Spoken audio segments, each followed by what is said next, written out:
Insurrection 21. To my mothers and fathers of black sons and daughters, wondering how quickly our babies would have been murdered, our teens or young adult men, if they were caught crawling up the Capitol walls or breaking out the windows of the West Wing in D.C., how much sniper fire would have lit up their brown bodies?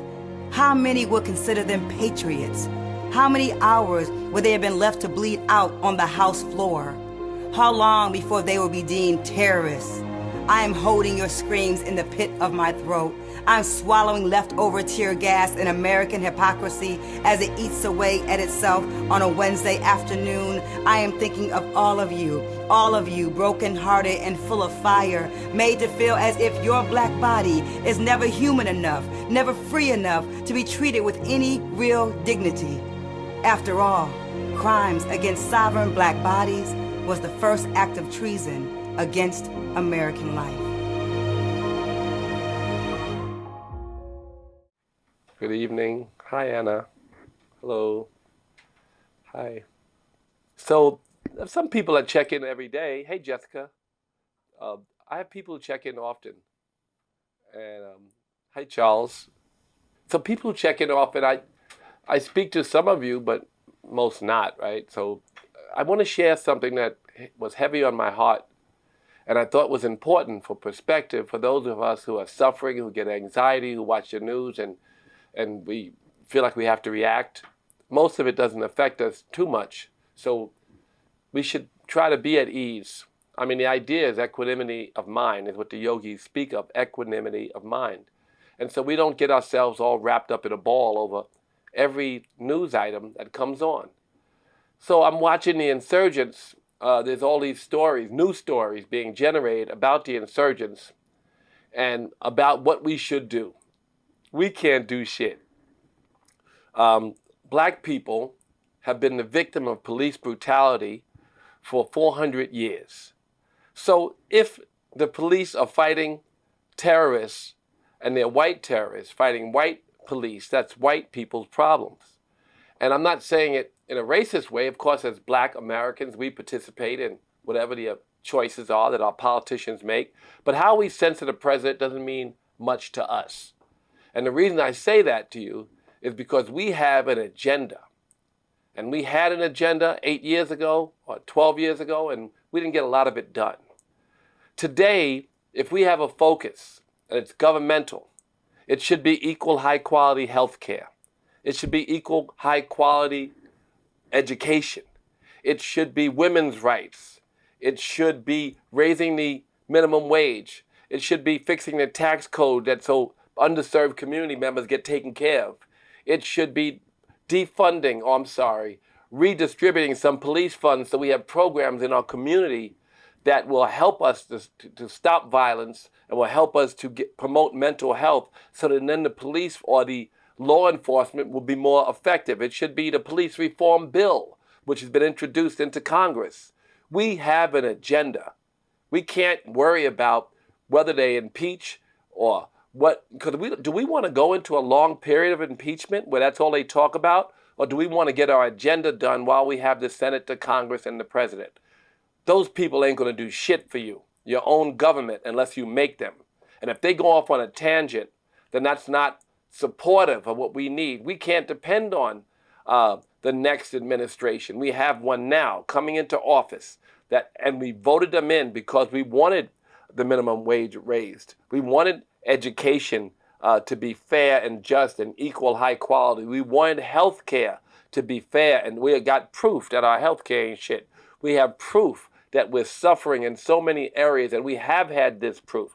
We have proof of police brutality, and we have a police reform bill, although some of the important provisions are hidden, they're there. We want to get prosecutors to prosecute bad police. And if we can change that, make that one systematic change, then we can. And that bill is there. It was introduced by Madam Vice President and Cory Booker. And it was produced and promoted by the Black Congress, and Barbara, Congresswoman Bass, put it into works. But our Congress is afraid of the police union. So the only way we're going to beat the police union is if the people push. We have to focus our energy on the good we can do now that we're in office. And as far as the breach of the Congress, that is a very scary thing to some. But to us, they've been breaching us for 400 years. So it's now time for us to do our job, pushing those people that we put in office to do the work that we need done. So that's it. It's a very, and reparations. Yes, thank you. So I want to open the floor up a little bit. But yes, of course we want to talk about repairing the past. It doesn't have to be equal high quality education and equal high quality health care. That repairs the past some, but maybe there are support systems since they redlined black districts and didn't loan us money. Maybe there are support systems since black people have been suffering under the hands of a white supremacist government for 400 years. Maybe there's some things we can do that are, and I'm not going to write the bill for reparations. I simply know that there are things we can do to empower our communities and put extra resources in our communities to get us out of the predicament that white America has put us in. So I think that all the people who march with you, all of the conscious white people who saw and were amazed, although we were not amazed, at the way the police treated those terrorists versus the way they treated the Black Lives Matter people. White people are shocked by that. I saw CNN, they went crazy over that. CNN went insane. They couldn't believe that these white people, privileged people, were able to breach the Pentagon, but yet we couldn't even get on the steps. We couldn't even get close. This is what we have to let them deal with. Our focus has to be, and I'm not saying we shouldn't speak about it, but our focus has to be the agenda that we have, that we promised ourselves we were going to get done. The reason we went to vote, the reason we flipped Georgia, the reason we put a Biden in office. Maybe he can do, sometimes black people can't do what white people can do. Like Obama obviously couldn't do what Trump did. He'd have been impeached a long time ago. But Biden, maybe Biden can really promote the kind of inclusivity that women have been praying for and that our world needs in order to go forward. The future has to be more inclusive, more brown, more collaborative, but more brown, more conscious, and more feminine. Our feminine natures of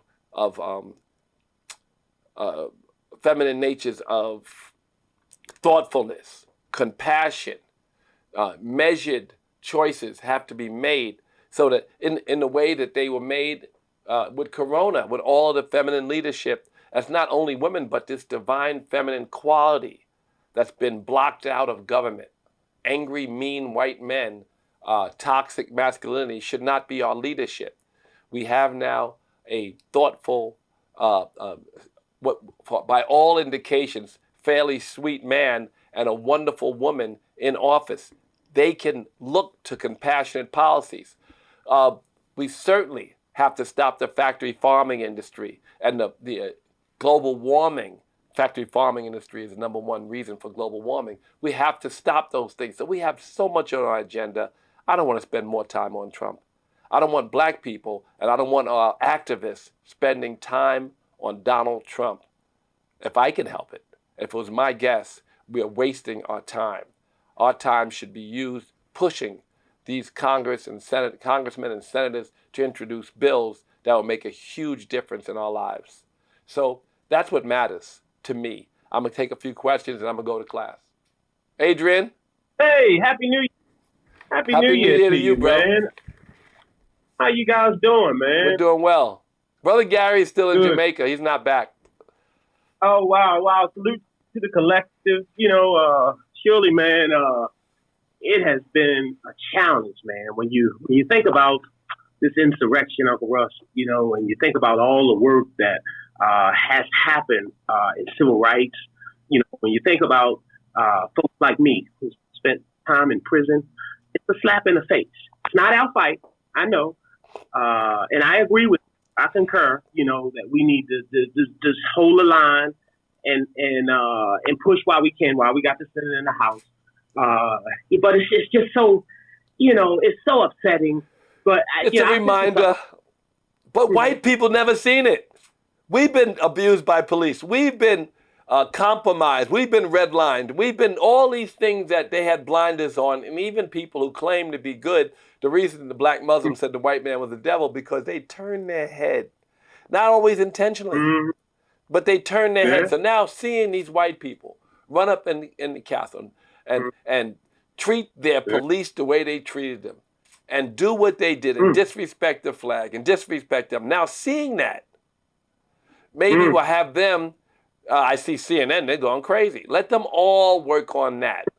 Let's us continue to push forward. That's just my message today that God whispered in my ear to say. It's just me saying to, when I put it up, I don't know, a few thousand people will see it, but it's a message that I think is very important, that we have to move forward. We cannot afford, President Obama, God bless him, spent a lot of time on health care, but nothing on prison reform.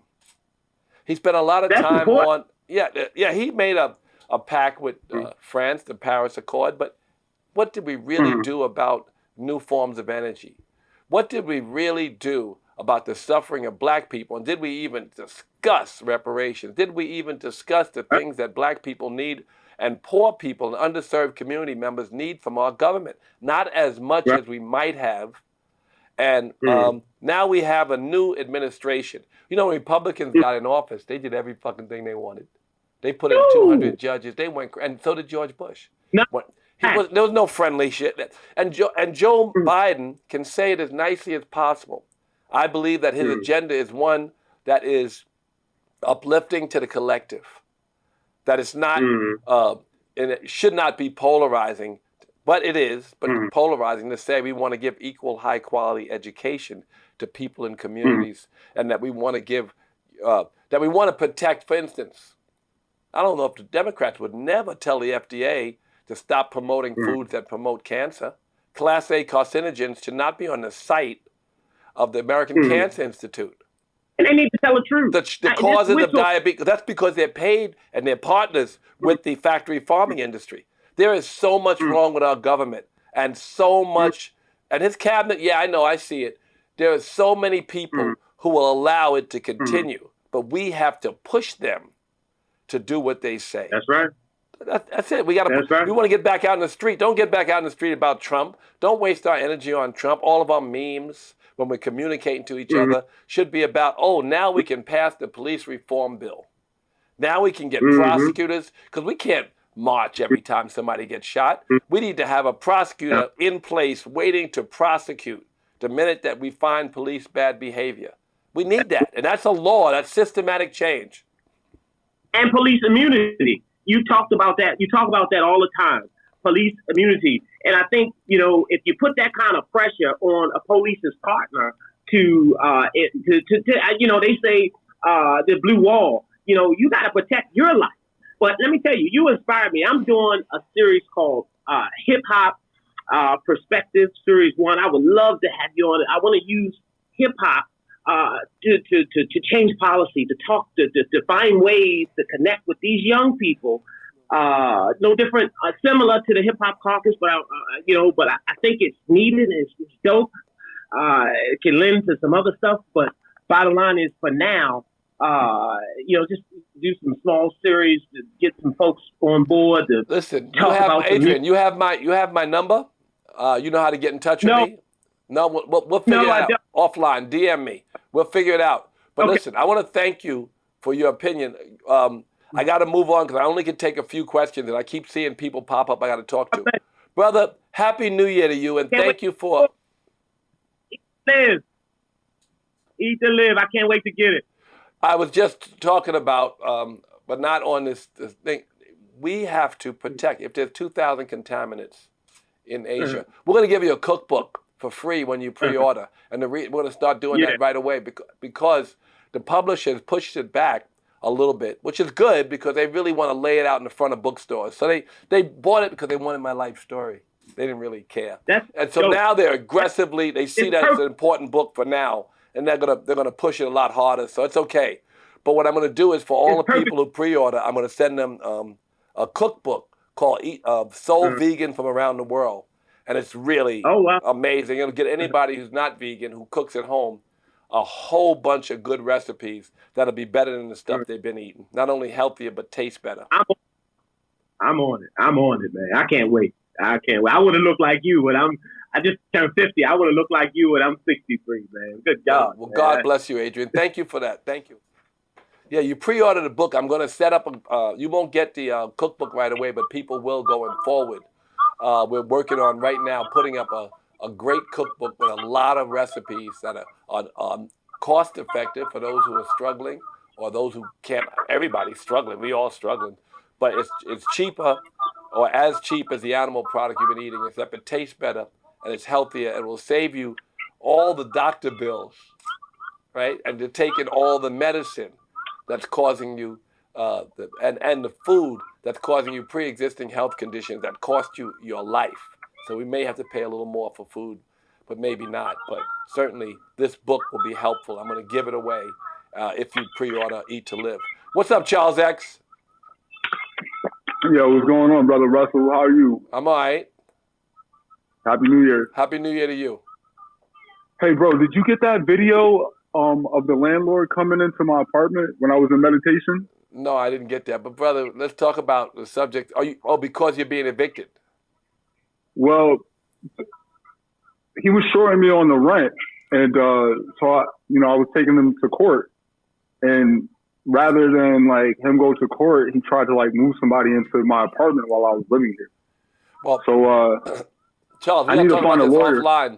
What I want to talk about today, listen, what I want to talk about today is how we react to this moment that we're in. This moment that we're in is pivotal. We have the opportunity, and we have people who have expressed interest in doing the things that we claim we need. We need to push them because they ain't going to do shit unless we push them. Remember, I'm going to give you a quick story, which goes back to the subject that I want to talk about. When Al Gore was the biggest environmentalist in the country, he was selected to be the vice president. When he became the vice president, he said nothing about the environment the entire 8 years. He came out of office and made these great movies and promoted the struggle, and he promoted the threat of environmental change to everyone. And he became a hero and won a bunch of awards. But when he was vice president, he did nothing. And our Madam First Lady has made statements that eating meat, quote unquote, eating meat is the #1 cause of destruction of our planet. That's what she said. She hasn't said a word about this since before she ran for vice president. But she said it multiple times. Even though she's a meat eater, many of us are, but we have to recognize the steak we eat is the #1 cause of global warming. So if we know that, and we know that the planet is being destroyed, and our next COVID catastrophe could come from Mother Earth, she could try to shake us off, is how much we're fucking the planet up. So we need people to get back to the Paris Accord. We need people to talk to the factory farming industry. We need government that's responsible to the people and the well-being of the people. And they will not be unless we focus on that. So while we're focusing on this insurgence, we are walking away from our commitments to Black Lives Matter. We are walking away from our commitments, and there are things that must be done for systematic change, including the police reform bill. When we say Black Lives Matter, there's a bill. That bill has to be passed in its entirety. So there's work to do. And the work that we have to do about the minimum wage, about the health care, about the education, about the opportunity, about the loans in our black community that may come from a form of reparations, about all of the things that they've talked about. We need that work done. We don't need to be distracted. We got to get off of defense. See, the thing is, in history, Black people we have a history of playing defense and reacting to situations when we could be on the offense. Well, let me say this then about the defense. Of course, when they're hanging you, but when white people are fighting white police, and it's an insurgence, and most white Americans are outraged, we can say, look at the disparity between the way they treated Black Lives Matter and the way they treat the Trump supporters. We can say it, but we have to focus our attention on the changes that we can make to make a better opportunity for our children, and not pass on the horrific policies that have really hurt black people over the last 8 years and throughout the American history. So, Charles X, you look The only good, way- man. the- Let's go. Thank you. You too. The Thank only you. way they're going to pay attention to us is if we get on the offense, though. We got to. Well, we were on the offense. We were on the offense when we marched for Black Lives Matter, and we had a lot of sympathy. And those people. But that's sort of defense. well, That's defense. Offense is like what I'm doing right now, with Well, suing my landlord. yes. Well, yes, we right. can do that too. You're right. You're Black 100% lives, right. they gotta matter. But I meant Black lives can't only matter when we die. You know what I'm saying? yes. Thank Love you, you, bro. Charles. I know you want to rush Thank me you. off God this. bless. I'll try with you later, all right? All right. Love you, bro. Peace. Yes, our black leaders should speak up. That's right. So the message today, I just wanted to have this message go out. We must focus on our agenda. We cannot be distracted. Hey, I was not planning on coming on. Let me get in some light. I know you weren't. Hello. Ew. Hello. This, by the way, for those who are watching, this is an amazing poet. She was on Deaf Thank Poetry you. when we did the charity event and she's Yeah. been a supporter of Deaf Poetry. And look at you. How are you, darling? I'm good. It's been deep, you know. It's deep. I love everything that you're saying, though. It's so true that we have to absolutely let them fight those police. Yeah, I'm staying out of the way of all of it. It's not even our fight, you know. And I understand why people. I even wrote a poem, Insurrection 21, about what it felt like as a black mother. You don't Watch remember the it, do you? people no, but I got it. Read it. Come on now. I got it. I'll read it. Yeah, I mean, because I had to talk to black, you know, I got to talk to black women. When I see that I have a 14-year-old son, my son King is 14, I got to say how that felt to watch that and know that if that was my son or any of my people, we would be dead. And so it's a short poem. I'm going to find it because I posted it. And women have been sharing the piece. And I appreciate you. I would have been I on appreciate time. you so much. Yeah. Thank you And, for you know, what you do. For your poetry you. that And inspires people. It's Thank really, you. you know, look, people think that the size of their impact on the planet is so important. The planet's way too big for you. Maybe unless you Bill Gates. It's your intention. It's the prayer that you put out into the universe that's way more important. God favors the person administering the drugs than the person who funded the entire drug company. If someone's in the forest giving vaccines or whatever it is, I know people are anti-vax, but I know they needed them 100 years ago. If not for the vac, we wouldn't be here. So That's right. So you gotta, you know, each vac is different. I mean, I don't take the flu vaccine, but I have a lot of black women who've already but I don't taken eat it. animals, so you know I don't eat animals. So people Me don't either. eat animals. I have to take them. My son don't take it either, but my son's been vegetarian for 14 years. We don't get sick, you know, and so we don't need certain things. Some people, they eating all that McDonald's and stuff, they might need the vaccine, you know. But That's what I say. I agree with you 100%. People who have these diets, first of all, everyone is dying because of their diet.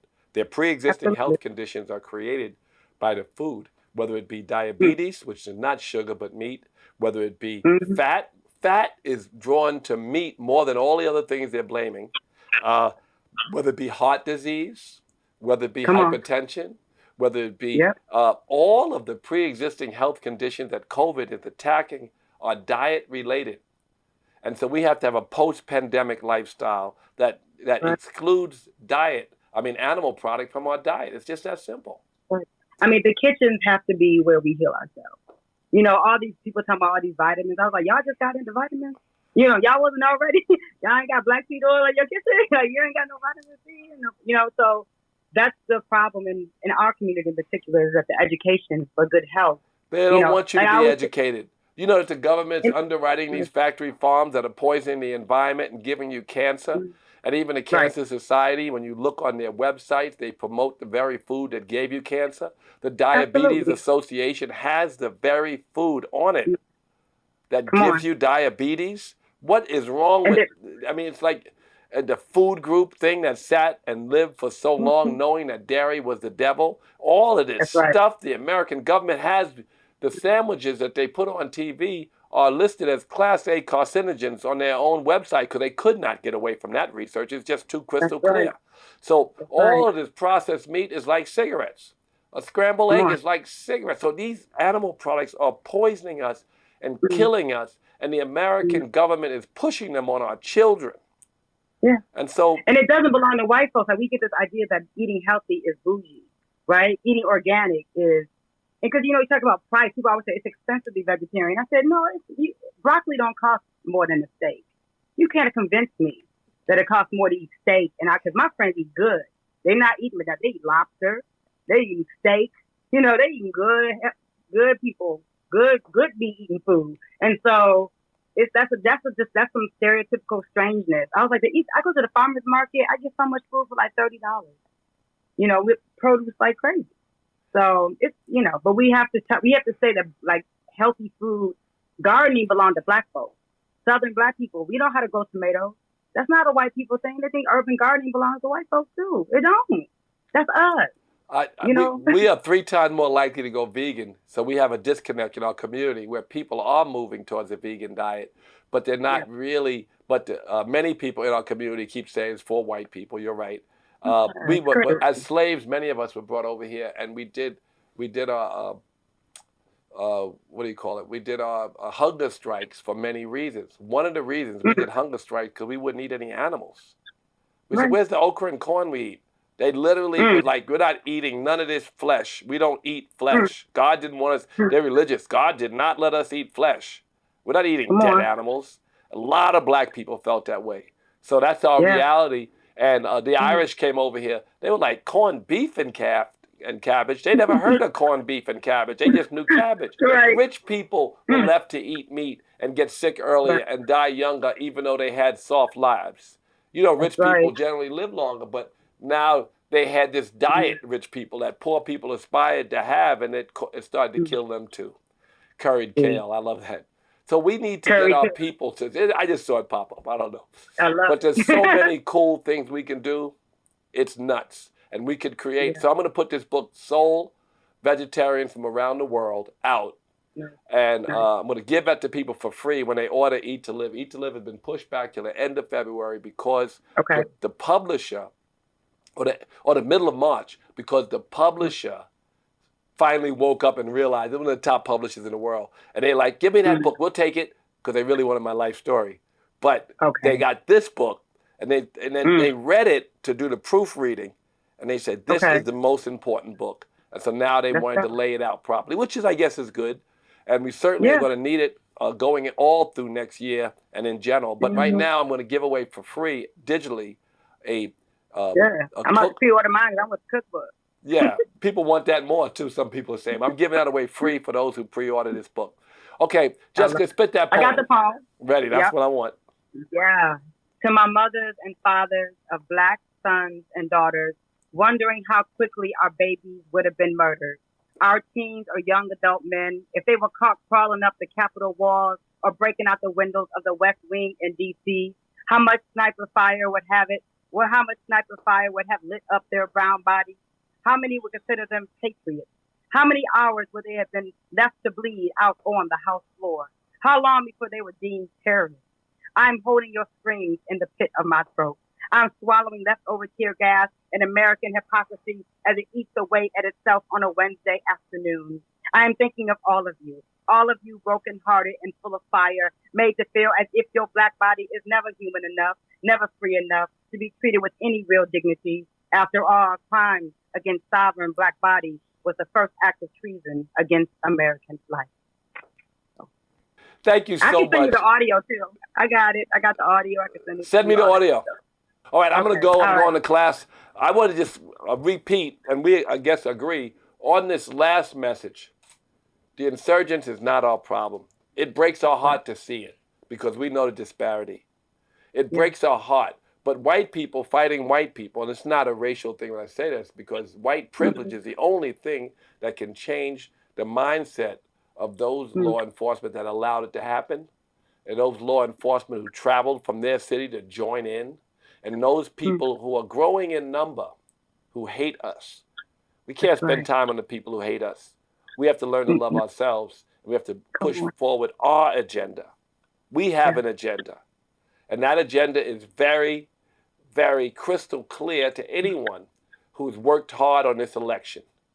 We want to get our people out of suffering and out of poverty. And we want policies, and we want the police to stop beating us that Systematic change. There are bills that are not on the floor yet that need to be introduced, that have been promoted to us, that we have voted for. We're waiting for them to hit the floor. We're waiting to push our congressmen and senators to vote for these bills.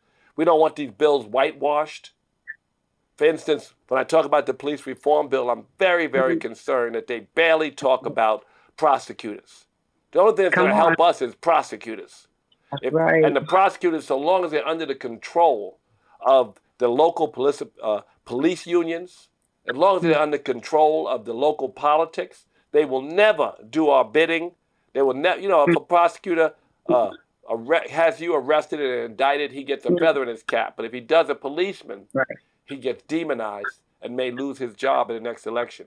We need to have them free from those politics and those shackles so that they can do their job for us. We can't march every time somebody gets shot because they shoot a black person every other day. Half of them we don't hear about. So, sister, thank you so much. I love you. You look great. You look like your age. Well, this is my 50 year.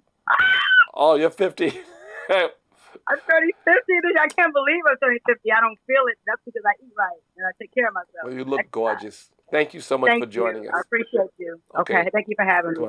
Okay, let me wrap this up. I got to go to class. Thank you so much. Have a beautiful evening. And remember, we have an agenda. Let's serve our agenda. And let's not get distracted. Yes, the exposure of white supremacy and white privilege that happened the other day was nothing new to us. We didn't think they were going to shoot those white people. White people were surprised when they realized that they could just walk into that building. That's not us. We have a history of watching white supremacy at work. What we need to do now is improve the condition of the underserved communities, including our black communities in this country. So that's our job, and we must push our politicians and our elected officials to do that going into this new administration. Thank you.